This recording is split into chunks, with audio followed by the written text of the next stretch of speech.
Regarding the objects I observed in the first week, I observed my water glass and was curious about what the world inside it was like. So I researched for materials online, but couldn't find any suitable images of my own glass. Then I observed my own water glass in the library when I feel boring and draw my imaged world inside it.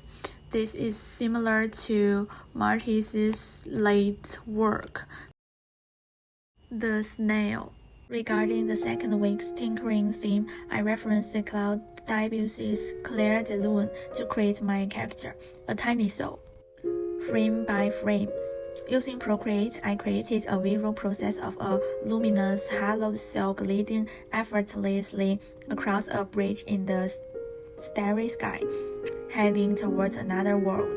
By employing traditional animation principles like onion skin to ensure smooth transitions and overlapping motion to give the character a light and ethereal quality, I demonstrated that the pursuit of peace is a continuous, radiant journey connecting different realms and transcending physical boundaries.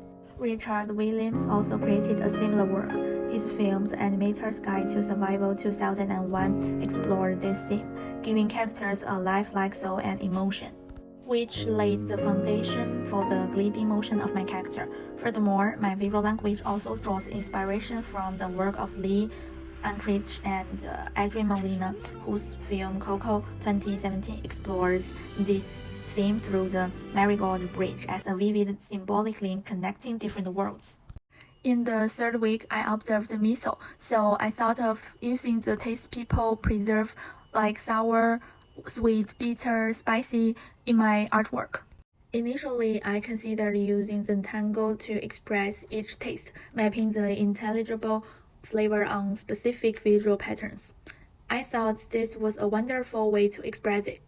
I also learned that Zentango is recognized as expressing abstract emotions through complex and dense lines and patterns. Its founder describes the drawing process as a form of meditation. In the fourth week of class, we explored Melbourne, delving into the city through Aboriginal songs and architectural styles. This made me realize that since arriving in Melbourne, I haven't truly experienced the city, so I began to listen carefully to Melbourne, focusing on the sounds I heard most often in my daily life. Cooking sounds, traffic lights, library sounds, and the wind, which I recorded in the video. Combining this with Oscar Freisinger's work, Optical Poetry, I completed this piece.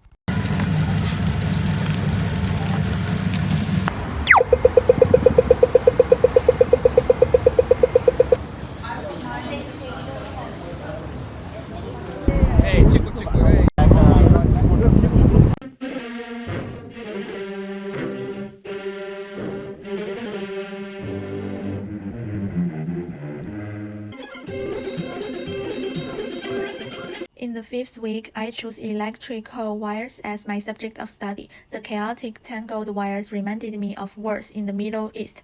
I used the dazzling jewelry intertwined with the tangled wire to create a stark contrast. My backgrounds were a pure white, spotless backdrop on one hand, and a black, speckled, messy one on the other. I also paid attention to Hato Mona's Dark Current 2004, where she used the physical danger and entanglement of electrical wires to symbolize the fragility of human life and the political turmoil of the Middle East. And I also noted the Chiharu Chiata's The Key in the Hand, which uses a red web of yarn and a key as a symbol of complex interpersonal relationships.